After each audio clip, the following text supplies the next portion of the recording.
मुस्लिम league नून को अदालती महाज पर अहम कामयाबियां मिली हैं। हनीफ अब्बासी की रिहाई भी बड़ा रिलीफ साबित हुई। करप्शन इल्जामात का कमजोर पड़ता बयानिया तहरीक इंसाफ के लिए बड़ा सियासी झटका है।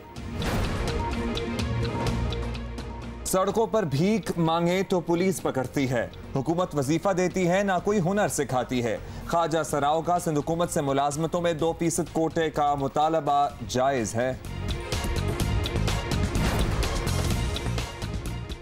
और जियो न्यूज का स्पेशल प्रोग्राम रंग ले आया। कराची में ट्रैफिक जैम का सबब बनने वाले कार शोरूम्स माफिया के खिलाफ कार्रवाई शुरू। मामला आखिर तक जाए तो बात है। सबसे पहले तो आपको बताएं कि मुस्लिम लीग नून मुख्तलिफ महाजों पर अदालती जंगें लड़ रही है और आहिस्ता आहिस्ता कामयाबियां भी मिल रही हैं। तहरीक इंसाफ के बयानिए को झटके पर झटके लग रहे हैं। लाहौर हाई कोर्ट ने एफिड्रिन केस में उम्र कैद की सजा पाने वाले लीगी रहनुमा हनीफ अब्बासी की सजा मुअत्तल करके रिहाई का हुक्म दे दिया। इंसाफ मिले इंशाल्लाह की भी तवक्को करते हैं इंसाफ की, ना करदा सजा की, गुनाह की सजा काटी गई 9 महीने के बाद। क़यादत का भी बड़ा शुक्रिया और सब कारकुनान का, सब बहनों का, भाइयों का, बुजुर्गों का, सबका शुक्रिया अदा करते हैं कि आज सुरखरू हुए हैं। लाहौर हाई कोर्ट ने फैसले में कहा कि मातहत अदालत ने बहुत से कानूनी पहलुओं को नज़रअंदाज किया। हनीफ अब्बासी जमानत के हकदार हैं। गुज़श्ता साल इंतखाबात से 4 रोज़ कबल 21 जुलाई को रात 11 बजे इंसदाद मनशियात की खुसूसी अदालत ने हनीफ अब्बासी को सजा सुनाई थी। हनीफ अब्बासी रावलपिंडी NS60 से मुस्लिम लीग नून के उम्मीदवार थे। इन्हें इलेक्शन के लिए भी नाअहल करार दिया गया था। हालिया दिनों में इसके अलावा भी नून लीग के हक में कई फैसले आए हैं।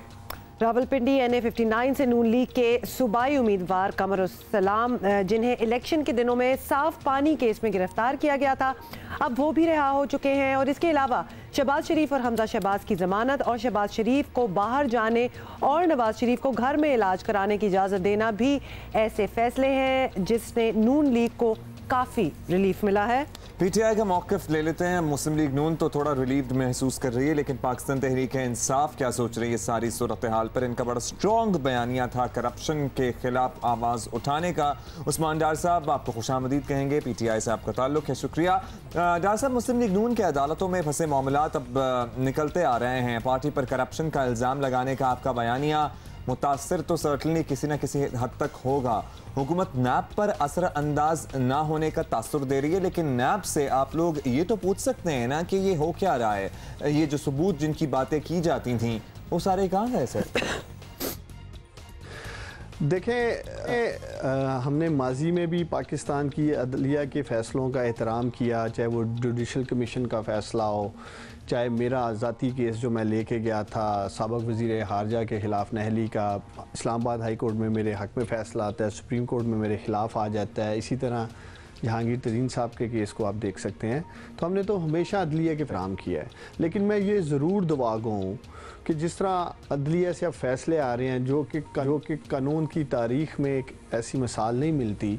और आपने कल देखा हनीफ अब्बासी साहब को भी बेल मिल जाती है, और इसी तरह छुट्टी के रोज़ हमजा शहबाज को भी जिस तरह रिलीफ़ दिया जाता है। तो मैं दुआ गो हूँ कि पाकिस्तान के आम शहरी को, और मुझे खुशी होगी कि इसी तरह सस्ता और तेज़ इंसाफ मिले और वो दिन भी पाकिस्तान में जल्द आए। देखिए, जहाँ तक करप्शन केसेस की बात है, वो नैब का मामला है।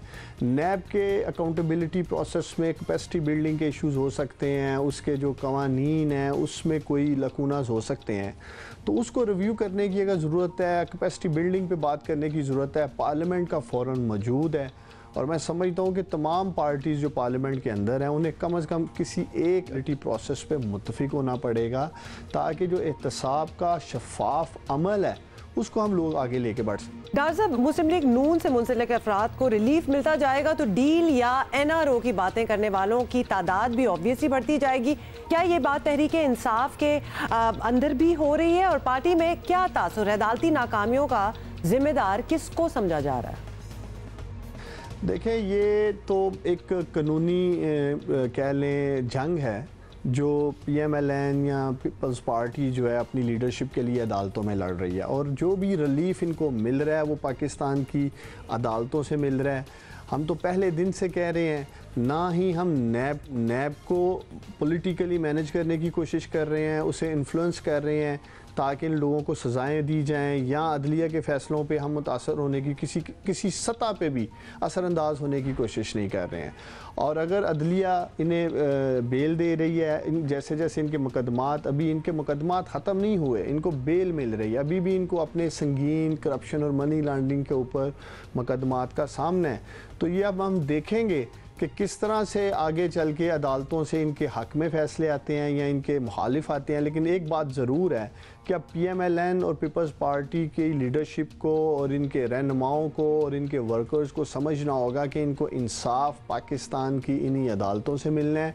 और जिस तरह ये एक सख्त ज़ुबान बोलते रहे हैं माजी में पाकिस्तान की आला अदलिया के लिए, मुअज़्ज़ज़ जज साहिबान के लिए, आज इन्हें उन्हीं अदालतों से रिलीफ में कम इनको उन अदारों का ज़रूर। साहब ये फरमाएगा कि पाकिस्तान तहरीक इंसाफ का बुनियादी जो एजेंडा था वो एंटी करप्शन का था। जिन जिन अफराद के आप लोग नाम लेते रहे हैं वो जेलों से अब बाहर आ गए हैं, लेकिन 1 रुपए की वसूली भी अब तक नहीं हुई है।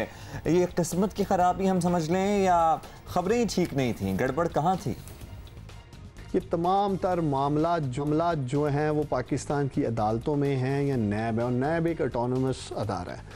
जहाँ तक हमारी बात है, हमने माजी में भी करप्शन की निशानदेही की थी और आगे भी करेंगे, लेकिन उस पैसे की जो रिकवरी है वो एंड ऑफ द डे उन अदारों की ज़िम्मेदारी है। जिस तरह नैब इस टाइम इन्वेस्टिगेशन कर रहा है, बेनामी अकाउंट्स में भी GIT बन चुकी है शरीफ ख़ानदान के ऊपर जो मनी लॉन्ड्रिंग और एसेट बियॉन्ड मीन के केसेस हैं। इसलिए मेरा मानना है कि पहले तो जो वाइट कॉलर क्राइम है, इतना सोफिस्टिकेटेड तरीके से ये लोग करप्शन करते हैं कि आप उसकी ट्रेल ढूंढने के लिए लेयर के पीछे लेयर, और एक ऐसा इन्होंने एक मल्टीपल लेयरिंग सिस्टम बना रखा है कि उसे ट्रेस करना या पकड़ना इतना आसान नहीं है। लेकिन उसके बावजूद आऊँ कि पाकिस्तान के वो अदारे कमिटेड हैं। बहुत बहुत शुक्रिया। PTI के रहनुमा उस्मान डार हमसे बात कर रहे थे, and they seem to be pretty okay जो भी हो रहा है। They seem to be okay, और वो कह रहे हैं अदालतों में मामलात हैं, अदालतों के फैसलों का हम एहतराम करते हैं। कुछ दिन पहले जियो न्यूज़ पर एक स्पेशल प्रोग्राम नशर किया गया था जिसमें कराची के एक बहुत अहम मसले पर बात की गई थी। जियो न्यूज़ स्पेशल के शो की कुछ झलकियाँ आपको पहले दिखा दें, फिर आपको बताते हैं कि डेवलपमेंट क्या हुई है।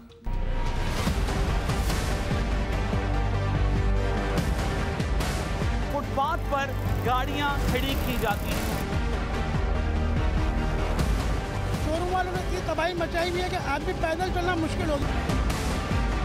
गरीबों के खिलाफ तो एक्शन हो गया, सुप्रीम कोर्ट से हो चुका है। यानी बहुत सारा अफराद हैं कि सिंध हुकूमत बेबस है। सड़कें बनाई गई हैं, जो फुटपाथ बनाए गए हैं वो इन गाड़ियों की पार्किंग के लिए नहीं है, तो इस पर जो है वो सख्ती से अमल दरामद।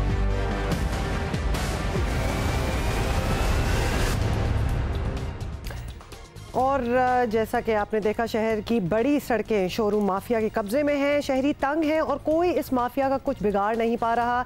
इसी प्रोग्राम में वजीर बल्दियात सईद गनी ने वादा किया था कि एक्शन लिया जाएगा, और खुशी की बात है कि एक्शन लिया भी गया। सिंध बिल्डिंग कंट्रोल अथॉरिटी ने MA जिन्ना रोड पर कार्रवाई की और दर्जनों कार शोरूम्स सील कर दिए, और इन शोरूम्स की इजाफी पार्किंग की वजह से ट्रैफिक जैम रहना मामूल बन चुका था। और उम्मीद है कि सिंध हुकूमत इस माफिया को दोबारा यहाँ काबिज नहीं होने देगी। डेफिनेटली हम हमेशा यही चाहते हैं कि जब कोई अच्छी चीज़ हो और ख़ास तौर पे अवाम उससे कोई फ़ायदा उठा सके तो ये हमें डेफिनेटली उसको सराहना चाहिए। सड़कों पे आधी आधी पार्किंग्स खड़ी करके शोरूम्स चलाना तो इंतहाई गैर मुनासिब बात है, लेकिन यहाँ मुझे एक और भी मसला नजर आया कि कारोबार किसी का बंद नहीं होना चाहिए। कोई हल निकालें, यहाँ शोरूम्स वालों को ही रास्ता निकालना पड़ेगा कि जितनी जगह आपके पास मौजूद है उतना ही आप गाड़ियों का डिस्प्ले करें, आधी सड़क आप ऑक्यूपाई नहीं कर सकते। ऑब्वियसली इंक्रोचमेंट तो एज इट इज नहीं होनी चाहिए। तो जब आपने वो दुकानें ली होंगी शोरूम्स बनाने के लिए तो बस उतने में ही रहें जितनी आपने ली थी, ना कि आपने ये देख के ली थी कि इसके आगे बड़ी अच्छी स्पेस है कि आप उसको इंक्रोच कर सकते हैं। वो अब नहीं होगा इंशाल्लाह, और होना भी नहीं चाहिए। आगे बढ़ेंगे। एक मसला जो यकीनन हमारी मुल्क की एक अहम कम्युनिटी है उसका है, जिस पे बात कम होती है लेकिन हम यहाँ बात करते रहते हैं। आजकल क्या हो रहा है, सिंध हुकूमत मुलाजमतों में 2% कोटा दे, ख्वाजा सरा मुतालबा कर रहे हैं। पुलिस का महकमा इब्तिदा कर चुका है, दीगर हुकूमती इदारों को भी ट्रांसजेंडर कम्युनिटी का साथ देना चाहिए। कराची में गदागरी के खिलाफ क्रैकडाउन पर ख्वाजा सरा फिर सड़कों पर आए। प्रेस क्लब के बाहर ख्वाजा सराओं की नुमाइंदा तंजीम ने मुजाहिरा भी किया जिसमें बड़ी तादाद में ख्वाजा सरा शरीक हुए। और आपको बताएं कि तंजीम की चेयरपर्सन बिंदिया राना ने कहा कहा कि शहर भर के सिग्नल्स और दीगर मकामात पर गदागरी पर पाबंदी की वजह से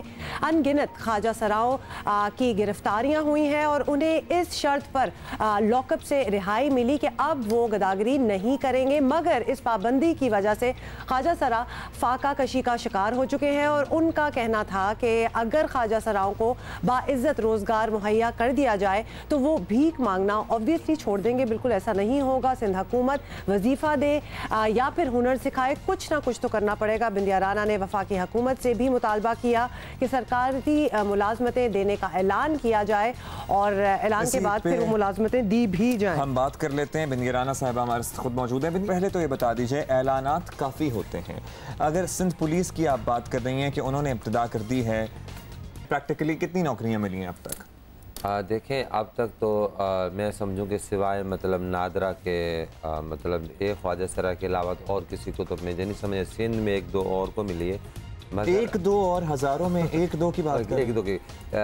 यहाँ पे 10,000 जो है ख्वाजा सरा सिर्फ कराची के अंदर है, क्योंकि कराची एक इंटरनेशनल शहर है। चारों सूबों के ख्वाजा सरा यहाँ आते हैं बेगिंग के लिए या डांसिंग के लिए आ जाते हैं, मगर हम कहते हैं बेगिंग एक लानत है।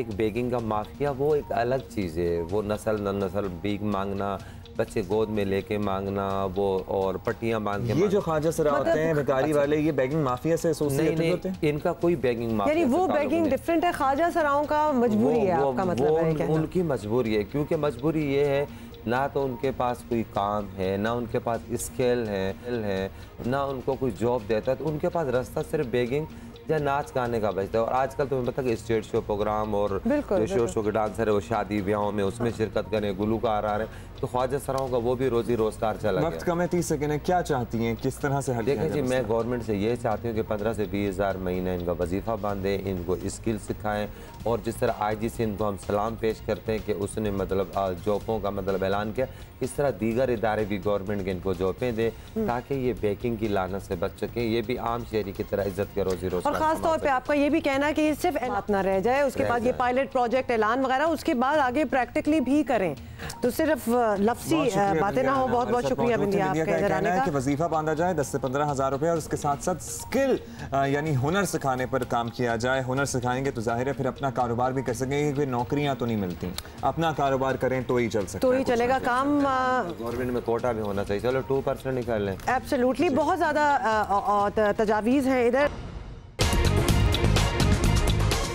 पीपल्स पार्टी BRT मंसूबे में मुबैना करप्शन का मामला नैब में ले गई। PPK की अपनी क़यादत मुकदमात में उलझी है। BRT का मामला उठाना गलत नहीं, लेकिन टाइमिंग पर सवालात उठ रहे हैं।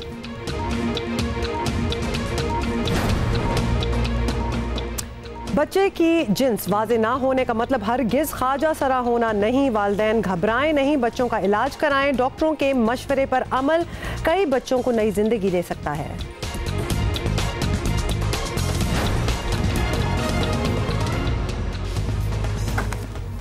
Welcome once again, and without further ado let us talk to Hareem. Hareem के बारे में हम आपको मेरा ख्याल है कल से बता रहे थे कि हमारे पास आने वाली हैं। She is here, she is been very busy. Hareem, thank you so much for coming to Geo Pakistan.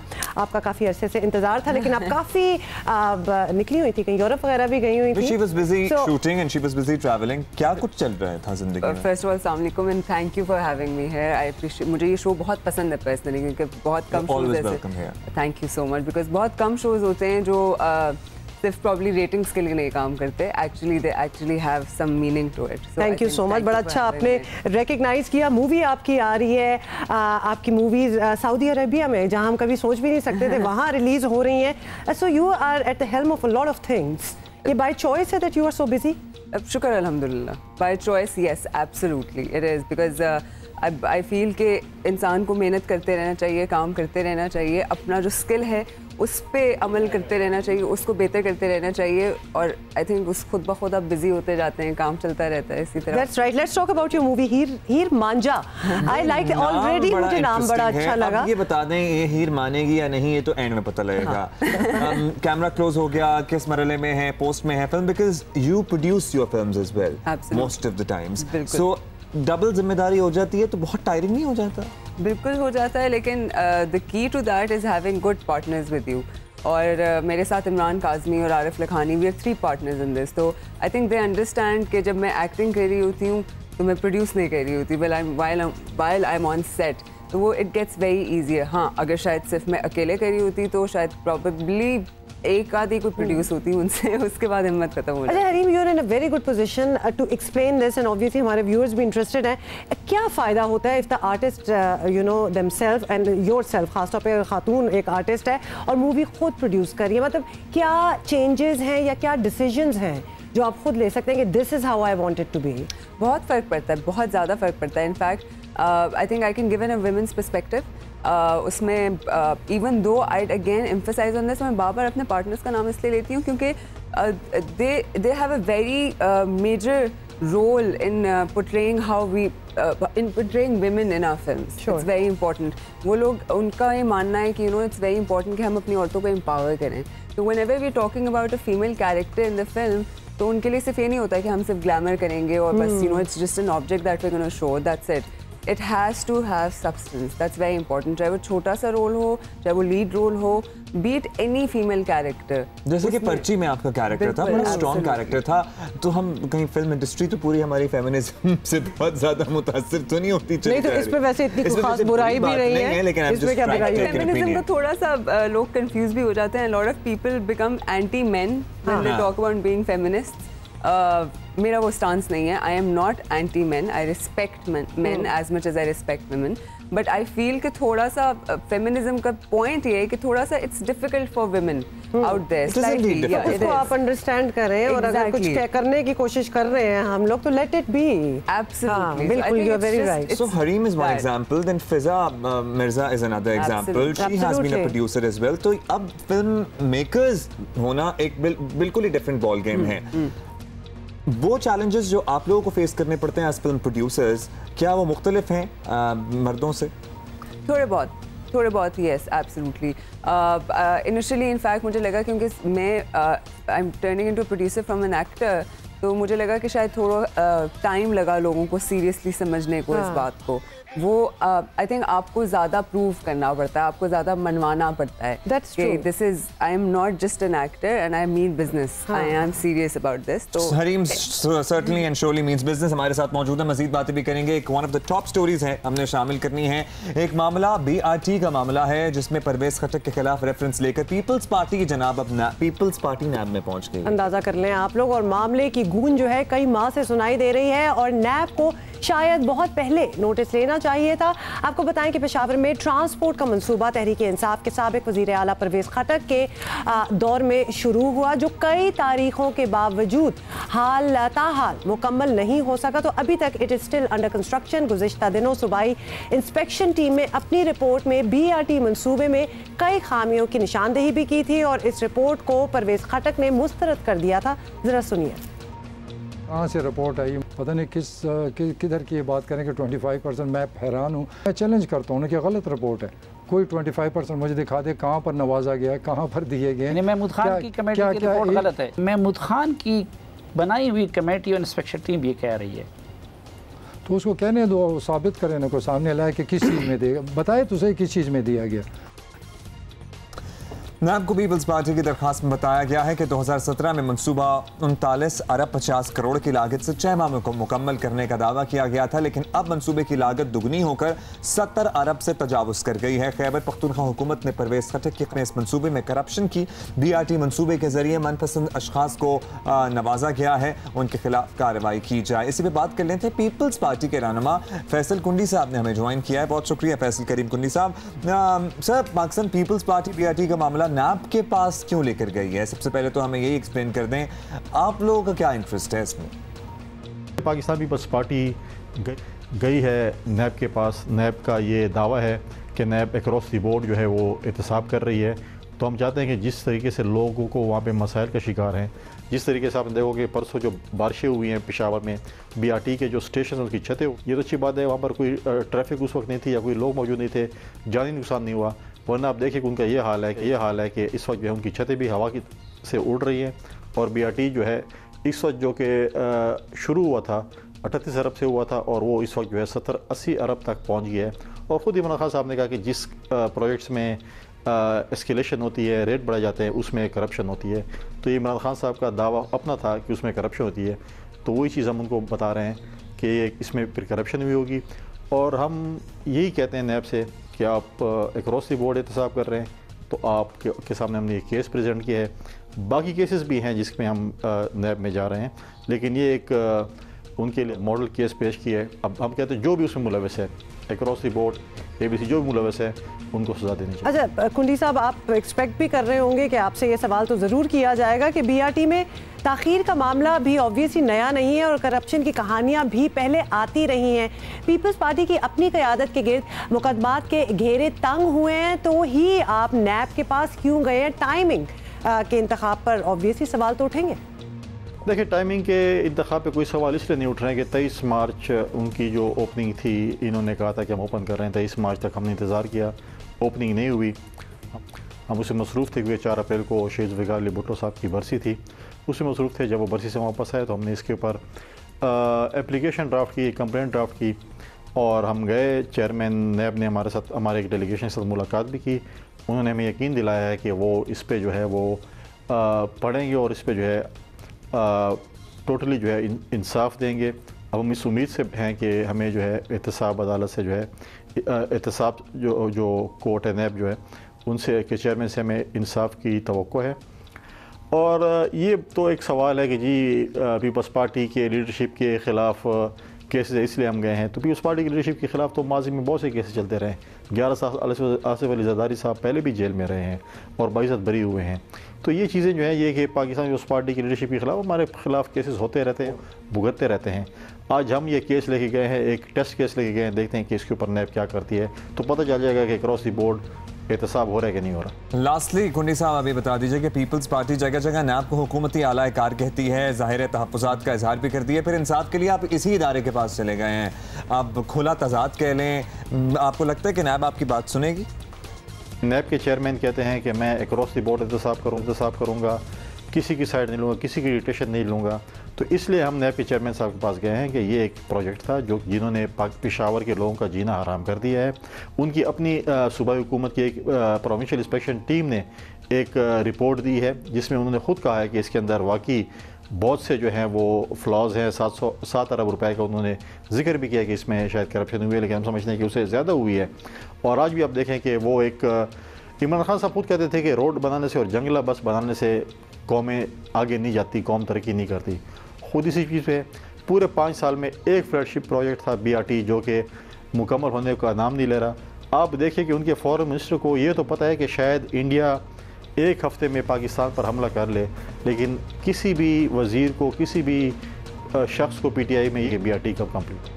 ठीक है जी, बहुत शुक्रिया आपका। फैसल करीम कुंडी हमारे साथ मौजूद थे, उनका मौक़िफ़ तो आपने सुन लिया, लेकिन हरीम फारूक भी हमारे साथ मौजूद हैं। बड़ा इंटरेस्ट मैं देख रहा था वैसे सेगमेंट के दौरान लेती हैं सियासत में। ब्रॉडली इस्लामाबाद से, शहर इक़्तिदार से भी इनका ताल्लुक है। अब कितना इंटरेस्ट है इनको सियासत में? है कि नहीं है, लेकिन आई थिंक हम पोलिटिकली बहुत ज़्यादा एक्टिव हैं और it's very difficult to be updated with everything. तो आई थिंक मैं बहुत सारी चीज़ें मिस भी हो जाती हैं मेरी, लेकिन मेजर जो हैं I do you have an opinion कि जब आपको कोई चीज़ सही नहीं लग रही होती तो you are not afraid to voice it. I think it's a democracy, everyone has the right to have an opinion, though I feel it's not necessary to have an opinion every on time. everything, absolutely. And every time, अगर नहीं है तो खैर है, that's fine.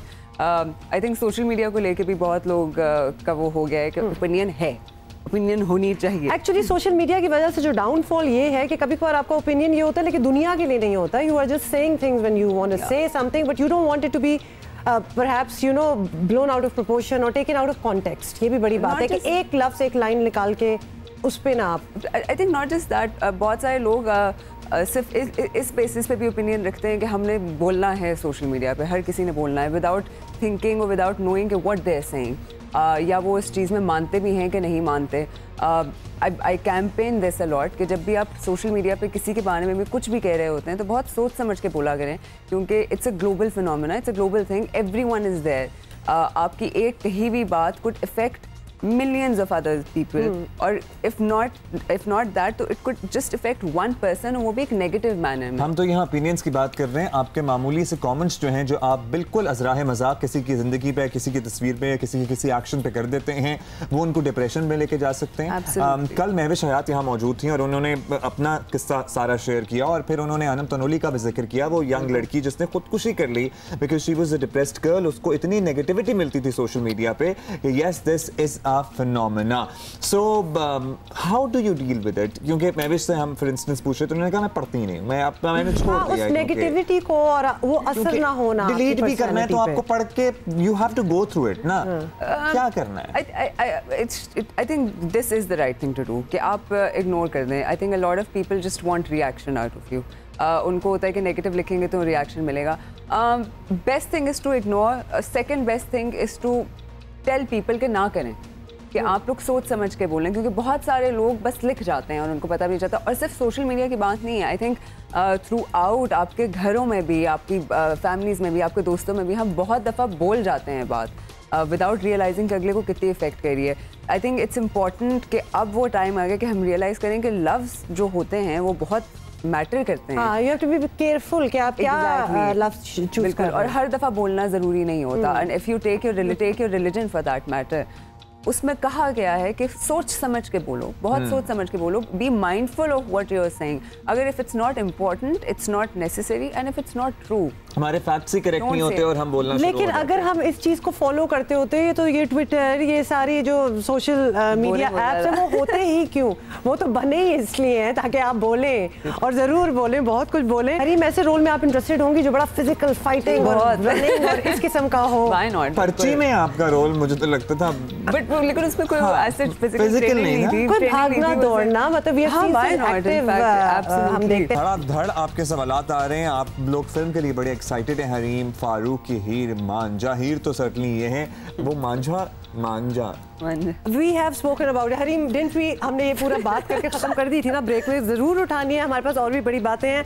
Hareem भी हमारे साथ हैं, लेकिन कुछ हमारी टॉप स्टोरीज हैं जिनके बारे में जिक्र करना ज़रूरी है. आपको बताएं कि बच्चे की जिन्स वाज़े नहीं तो इलाज मुमकिन है और पाकिस्तान में भी ये इलाज दस्तयाब है. वालिदैन थोड़ी कोशिश कर लें तो ये सब कुछ हो सकता है. पाकिस्तान में गैर सरकारी आदाद शुमार के मुताबिक तकरीबन 5 लाख और सरकारी अंदाजे के मुताबिक 10,500 अफराद ऐसे हैं जिनकी जिन्स पैदाइशी तौर पर वाज़े नहीं होती और इन अफराद को अक्सर माशरे में बदतरीन रवैयों का सामना भी करना पड़ता है. और अब डॉक्टर्स कहते हैं कि हर वो शख्स जिसकी जिन्स जो है वो वाज़े नहीं है वो ख्वाजा सरा नहीं है और ऐसे अफराद का इलाज हो सकता है. डॉक्टरों के मुताबिक आपको बता दें, इन अफराद में कम से कम 3 ऐसे पैदाइशी नकाइस हैं जिन्हें ऑपरेशन और फिर मेडिसिन के जरिए दूर किया जा सकता है या इन पर काबू पाया जा सकता है. हाँ, ये ज़रूर है कि फिर सारी उम्र हार्मोन्स को काबू में रखने के लिए अद्वियात खानी पड़ती हैं, वरना जाहिर है ये फेटल भी हो सकता है, शक्ल भी बदल सकती है.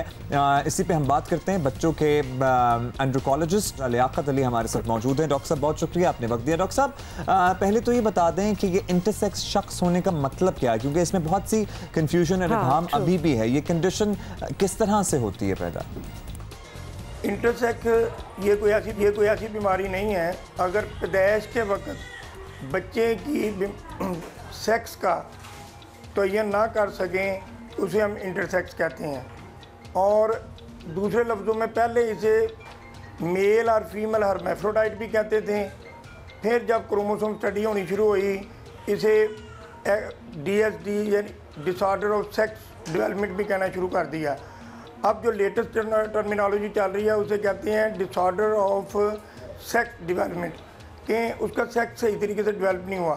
तो अब अगर वो सेक्स डेवलप नहीं होता और पैदाइश के वक्त अगर हम उसके सेक्स का पता नहीं कर सकते कि ये क्या लड़का या लड़की है तो इस कंडीशन को. अच्छा डॉक्टर साहब, ओके फाइन, ये तो आपने समझा दिया कि एक्चुअली पैदाइश के वक्त क्या हो रहा होता है तो उसको इंटरसेक्स कहते हैं. लेकिन अब अगर किसी का बच्चा इस कंडीशन में पैदा हुआ कि जिन्स वाज़े नहीं, तो इसका इलाज क्या हो सकता है और किस फील्ड के डॉक्टर के पास जाना चाहिए? इसका इलाज कोई इतना मुश्किल नहीं है, लेकिन ये है कि ये जो इनका इलाज करते हैं इनको हम एंडोक्राइनोलॉजिस्ट कहते हैं. ये अक्सर ये पीडियाट्रिक एंडोक्राइनोलॉजिस्ट जो बच्चों के एंडोक्राइनोलॉजिस्ट हैं वही इनका इलाज करते हैं. और इसके जो पैनल होता है जिसमें जो डॉक्टर होते हैं उनमें एक एंडोक्रोनोलॉजिस्ट है, सर्जन है जो कि जेनेटोप्लास्टी करते हैं, और तीसरा जो ना पीडियाट्रिशियन है, और चौथा जो साइकोलॉजिस्ट है। ये 4 लोग मिलके इन बच्चों का इलाज करते हैं। और इलाज को इसका मुश्किल नहीं है, सिर्फ ये है कि यहाँ पे सहूलियात भी हर जगह पे मौजूद हैं, लेकिन वो सहूलियात कम हैं। मसलन इनकी दवाइयाँ भी महंगी हैं, इनके जो टेस्ट हैं वो भी बहुत महंगे हैं, और जो टेस्ट करवा के ये इन्वेस्टिगेट करना है, वो मसलन क्रोमोसोम स्टडी के लिए हमें इलेक्ट्रॉन माइक्रोस्कोप की ज़रूरत होती है, वो हर जगह मौजूद नहीं है। और जो टेस्ट हैं वो भी इसके काफ़ी महंगे हैं, जैसे हम टेस्टोस्टेरोन और ये FSH, LH और इस तरह के जो टेस्ट करवाते हैं, या एस्ट्रोजन, एस्ट्राडायोल के जो टेस्ट कराते हैं, ये सारे वो टेस्ट हैं जो महंगे टेस्ट हैं। ये टेस्ट महंगे होने की वजह से वो लोग बेचारे नहीं करवा सकते, तो वो फिर वो जो डॉक्टरों के पास नहीं जाते, तो इसी तरह बच्चा परवान चढ़ता है तो बड़ा असरा की शक्ल बन जाता है। अच्छा, ये पैदाइशी डॉक्टर साहब डिसेबिलिटी है, लास्टली आपसे जानेंगे, कोई वजह है इसकी? प्रेगनेंसी में किसी तरह काबू पाया जा सकता है? लोग कहते हैं कि मुख्तलिफ वजूहात होती हैं, फॉर इंस्टेंस कज़न मैरिजेस या नस्ल दर नस्ल कज़न मैरिजेस बहुत सी डिसेबिलिटीज़ की वजह बनती हैं। What are your reasons? इसकी बहुत सारी वजूहात हैं, और इन वजूहात में जो अगर लड़कों में आया है तो हार्मोन के डिफेक्ट की वजह से भी है, क्रोमोसोम के डिफेक्ट की वजह से भी हो सकता है, और इसमें और जो है जो कज़न मैरिज है ये भी अपना रोल पैदा करती है। मतलब congenital renal hyperplasia, androgen sensitivity syndrome है। इन कंडीशंस में ये होता है कि जी जो अगर कज़न मैरिज हो तो ये आगे जाके ये ऑटोसोमल रिसेसिव होते हैं, और ये आगे फैमिली में जा सकता है, इसलिए कभी परहेज करना चाहिए। बहुत बहुत शुक्रिया डॉक्टर साहब हमसे बात करने का। बॉटम लाइन ये है कि अगर अनफॉर्चुनेटली कोई फैमिली इस इशू से गुजर रही है तो there are doctors available and there is treatment available. तो सबसे इसकी बॉटम लाइन ये है कि खौफ ज़्यादा ना हो जाए कि अब क्या होगा, सब कुछ ठीक हो सकता है। बच्चों को अपने पास रखें। इधर उधर जो हमने गांव देहातों में ट्रेंड भी देखा है कि जो बच्चे इस तरह के होते हैं ख्वाजा सराओं के पास छोड़ आते हैं, ऑलमोस्ट ज़ाया कर दिया जाता है बच्चे को, और उस पर सोचा भी नहीं जाता कि थोड़ा सा हम इन्वेस्टिगेशन करें कि क्या ऑप्शंस अवेलेबल हैं। Do that. अब तो हमने आपको इसीलिए डॉक्टर साहब से डिटेल बात भी की है। अच्छा जी, हरीम फारूक हमारे साथ। Hareem, you were travelling a few days ago, a few weeks ago rather, कैसा रहा एक्सपीरियंस? और शूट के सिलसिले में गई हुई थी, फिल्म का कुछ चल रहा था स्पेल, वहाँ पे क्या हो रहा था? नहीं, वहाँ पे सो बेसिकली पेरिस में थी, representing Pakistan. It was I don't think I can name it, but it was a 110th anniversary for a very huge brand और a global brand। और पहले माहिरा उनके साथ गई थी, और फिर उसके बाद उन्होंने they wanted to take more representatives from Pakistan, and I was the lucky one, I'd say, and were people receptive? How was the experience? More than that, there were वहाँ पे 5 से 6, I think 5,500 से 6,000 लोग आए हुए थे पूरी दुनिया से, और it was their anniversary being celebrated। और वहाँ पे being the only Pakistani representative was quite an honor और बड़ी pride की बात थी मेरे लिए। तो मेरे लिए तो it was one of a बहुत मेमोरेबल एक्सपीरियंस है। मैं भी बता रही थी हुमा को कि जब मुझसे को पूछता है तो मैं तो बिल्कुल ही ये हो जाता है, बिल्कुल ख़त्म हो जाते हैं, क्योंकि मैं इट वाज ओवरवेलमिंग। और मेरे लिए सबसे बड़ी बात ये थी कि आई थिंक जितनी मैं खुश थी उतनी जिम्मेदारी भी थी, उतनी टेंशन भी थी कि यू नो कि before I am Hareem, before I am an actor, before I am an producer, before I am anything else, मैं एक पाकिस्तानी हूँ वहाँ पे। तो मेरे लिए बहुत इंपॉर्टेंट था कि मैं क्या कर रही हूँ, किसके साथ हूँ, कहाँ हूँ, क्या पहन रही हूँ, ये वो। तो वो एक आई थिंक एक वो बहुत एडेड प्रेशर होता है। लेकिन शुक्र अल्हम्दुलिल्लाह एंड आई एम ग्लैड, मेरे ख्याल है मेरे माँ बाप की दुआ है। लेकिन I think when you are one Pakistani और one representative from your own country in a gathering of 5-6 हज़ार लोग, तो क्या वही अटेंशन, आप जिस अटेंशन की, you are a star in Pakistan and you are used to that kind of you know attention, तो आपको वही उधर मिलती है? अटेंशन के पीछे तो मैं जाती ही नहीं हूँ, चाहे वो पाकिस्तान हो, चाहे वो कहीं और दुनिया में हो। आई थिंक अटेंशन आपको मिलनी है, आपको मिल जाएगी। You don't have to run for it. तो I think if you going to run for it, आपको शायद ना मिले या मिल जाए तो नेगेटिव मिले। तो आई थिंक वहाँ पे भी I got attention more than I was thinking that I would. Probably क्या कहते हैं, तो for me that was again overwhelming कि मतलब मैं प्रॉबेबली शायद मैं एक्सपेक्ट नहीं करके गई थी कि मुझे इतना मिलेगा, तो मेरे लिए तो सिर्फ यही था कि हाँ मैंने सबको जाके दिखाना है कि मैं पाकिस्तानी हूँ, एब्सोल्युटली। तो what ever the attention that they gave, it's kind of them, क्या कहते हैं, और बाकी अगेन मेरे माँ बाप की दुआ है, मैं एक्सपेक्ट नहीं करती हूँ attention, so what I got was अच्छा जी, जबरदस्त जबरदस्त, अब तो कर ही लेंगे, नहीं तो हमारे दोस्त इमरान वो भी नाराज हो जाएंगे। पोस्टर भी आपको दिखाएंगे, ट्रेलर आने वाला है, टीजर आने वाला है, लेकिन उससे पहले हम आपसे कुछ बात करना चाहते हैं। मजहब की जबरी तब्दीली बहुत अहम इशू है, एक हकीकत है, लेकिन ज़रूरी नहीं कि हर वाक़या ऐसा ही हो जैसा दिखाया जाता है। आला अदालतों के फैसले तस्वीर का दूसरा रुख दिखा रहे हैं। इस्लामाबाद हाई कोर्ट ने इस्लाम कबूल करने वाली घोटकी की 2 बहनों को अपने शौहरों के साथ जाने की इजाज़त दे दी है। दोनों बहनों ने मर्जी से इस्लाम कबूल करने का बयान दिया था। हम अपनी मर्जी से मुसलमान हो गए, हम अपनी मर्जी से शादी की, हमने शादी कर ली। आप अपने फैसले पे खुश हैं? हाँ, हम फैसले मुतमईन है इस्लाम कबूल करके? कोई जोर जबरदस्ती तो नहीं की किसी ने? कोई भी नहीं, अपनी मर्जी से।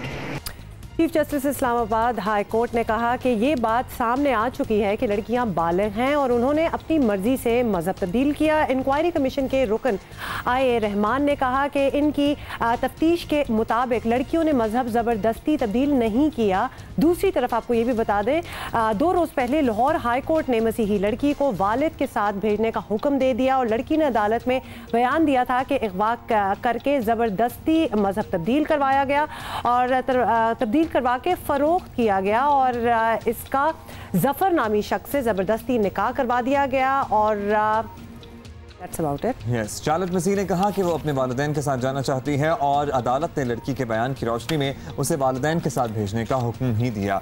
ऐसी पे बात करते हैं इंसानी हकूक़ की कारकुन फरजाना बारी साहिबा हमारे साथ मौजूद है। डॉक्टर फरजाना बारी, आपसे कुछ दिन पहले भी ऐसे ही मौजू पे बात हो रही थी। पाकिस्तान में मजहब की जबरी तब्दीली के लिए के कई वाक़यात सामने आए हैं, इसके बारे में हमने बात भी की है, लेकिन अदालतों तक पहुँच कर कई ऐसे केसेस भी गलत साबित हुए हैं। तो क्या आप कहेंगी कि केसेस अदालतों में लाने से पहले ही ज़्यादा मुहतात अंदाज में देखना चाहिए या अदालतों तक पहुंच जाती हैं चीज़ें और फिर बाहर निकलती हैं? उसके पीछे बाकी दूसरे अवामिल भी हो सकते हैं जिसके अंदर वो मजहबी ग्रोह और उनको जो सियासी सरपरस्ती हासिल है कि वो एक सोचे समझे मंसूबे के तहत जो है वो हिंदू जो लड़कियां हैं उनको अगवा कर रहे हैं और उनको उनकी ज़बरदस्ती जो है जो मज़हब की तब्दीली है वो वहाँ पे हो रही है। तो जिस तरह आप यहाँ पे बात आपने मुझसे पूछी है कि क्या इन वाक़यात के ऊपर बात करने से पहले उसकी तहकीक होनी चाहिए, ज़रूर होनी चाहिए, क्योंकि at the end of the day ये हर इंसान का बुनियादी हक़ है कि वो जिससे चाहे शादी करे और जिस मज़हब से चाहे, जिस मज़हब की तरफ रुजू करना चाहे वो कर सकता है। तो ये एक उनका बुनियादी हक़ है जिसको हमें तस्लीम करना है। और अगर वॉलंटरीली कोई जो है चाहे वो अपनी मोहब्बत की वजह से अपना मज़हब तब्दील करना चाहता है तो वो अगर वो अडल्ट है, वो बालिग है, तो वो ये कर सकता है। और उसके लिए फिर ज़ाहिर है कि जो ह्यूमन राइट डिफेंडर्स हैं उनको इतना परेशान होने की इस तरह के वाक़यात की ज़रूरत ये बताइएगा कि अदालतों जिन केसेस का फैसला दिया है वो सामने ही आ गए हैं, लेकिन कुछ बासर लोगों के नाम ऐसे दर्जनों केसेस से जुड़े होने के बावजूद उनके खिलाफ एक्शन नहीं हुआ, हमने देखा है। तो क्या कवानीन को मज़ीद सख्त बनाया जाए? मसला कवानीन में मौजूद है या फिर उनकी इम्प्लीमेंटेशन में है? देखिए, मेरे ख़्याल में तो कवानीन पाकिस्तान के अंदर मौजूद हैं मगर उनके ऊपर अमल दरामद नहीं होता है। सिंध के अंदर ये कोई नई बात नहीं है कि वो लोग जो ज़बरदस्ती जो है हिंदू बच्चियों को अगवा करते हैं या जो मुस्लिम नौजवान हैं वहाँ पे उनकी इस तरह की जहन साजी की जाती है कि वो हिंदू लड़कियों को जो है या वर्गलाएँ या ज़बरदस्ती उनको उठाएं और उनसे शादियाँ करें और उनका मज़हब तब्दील करें। और इसके अंदर ऐसे ग्रोह और वो नाम जो हैं जिनका जो कि सियासी तौर पर बड़े मजबूत लोग हैं, मियाँ मिट्ठू है और एक कोई और साहब जो सरहंदी साहब हैं उनका जिक्र भी बार बार होता है। और मुझे याद है कि बहुत ज़्यादा बहुत शुक्र फजाना बारी हमारे साथ मौजूद थी। मसला जिस पे हमने बात की, सो यस तस्वीर के दो रुख होते हैं जिस पे हमने बात की। हमारी थोड़ी सी लड़ाई चल रही है, आपको भी इन्वॉल्व कर लेते हैं। आए तो ये है हरीम फारूक हमारे साथ है। उनकी मूवी जो आने वाली है उसका नाम है हीर मांझा। अब्दुल्ला कहते हैं नाम है हीर मांझा। हीर मांझा, हीर रांझा जरूर थी लेकिन ये हीर मांझा कुछ नहीं होता। मांझा तो जोर नाइस एंड क्वर्की। हीर मांझा कब आ रही है, कैसे आ रही है, कौन कौन है? बड़ी प्यारी है। अली रहमान साथ हैं, असफर जाफरी ने डायरेक्ट की है और क्या कहते हैं फुल मज़े की masala. So we wanted a film जो कि मसाला भी हो लेकिन उसमें पाकिस्तानी एसेंस भी हो, the true essence that I think हमारे सिनेमा में होना चाहिए। तो that's the poster. Yes, absolutely. Oh, nice. Very traditional. Yes, it is. It is going to be very. So, does it also involve like a शादी and मतलब आपके gear से पता चल रहा है कुछ? बिल्कुल शादी है और हीर और कबीर ये दो कैरेक्टर्स हैं। इनकी लव स्टोरी है। Heer and Kabir made for each other. वाह, हाँ शायद हाँ। अच्छा ये जोड़ी जो है ये वही हमारे, मैं भी आपसे पूछ रहा था और हमारी प्रोड्यूसर जो है ना वो भी कह रही है पूछो भाई why Ali Rehman every time. और फॉर दैट मैटर बहुत से हमने देखे हैं कि भाई बस अपनों के साथ ही काम करना, सिर्फ अपनों से बाहर भी निकले। मेरा ख्याल है, पता है मेरा ख्याल है हम लोग फिल्म बनाना बहुत मुश्किल काम है, ठीक है। तो यहाँ पे इस मुल्क में इस वक्त तो आई थिंक हर किसी ने अपने जो लोग कंफर्टेबल हैं, जिनके साथ कंफर्ट जोन है, हर कोई बार बार काम किए जा रहा है। अली के साथ ऑन दी अदर हैंड पिछले हीर मांझा के अलावा पिछले जितने भी प्रोजेक्ट्स थे वो बैक टू बैक होते गए, वो प्लान नहीं किए थे। अच्छा। हीर मांझा वो समथिंग जब वो कैरेक्टर लिखा गया, स्क्रिप्ट हुई सारी, and it's not that we did not think of others. हमने सोचा और हमने अप्रोच भी किया, लेकिन हमें ना वो एक होता है ना कि यार नहीं, आपको खटक रही होती है एक बात कि इस कैरेक्टर कबीर अली लग रहा है यार, ये कैरेक्टर अली है, he can do it so well, तो he has to do it. तो वो फिर हमें ये पता था कि हमें इतनी उस पर ताने पड़ेंगे। हमने कहा चलो accept it because he is a very good actor, be his work ethics are really good, so you want to work with him again. And obviously project अगर आपको, अच्छा हम आपको कुछ दिखा भी रहे हैं इधर showing right now, ये क्या हम ये कुछ बताएं आप, ये क्या हम देख रहे हैं? ये BTS है, ये हमारा ड्रामा था इससे पर्ची के फौरन बाद वाला, उसका BTS है। ये कहाँ से आया है? ये बस हम निकाल लेते हैं। अच्छा हमने कहीं से, अच्छा ये इस मूवी का नहीं है, यानी ये वैसे BTS है। बट रिगार्डिंग दिस मूवी, आपको पता है ना कि पाकिस्तान में भी बड़ा टूरिज्म को फ़रोग़ दिया जा रहा है और हमारे प्राइम मिनिस्टर खासतौर पे इस बारे में बड़े अटल हैं कि पाकिस्तान की खूबसूरती दिखाई जाए।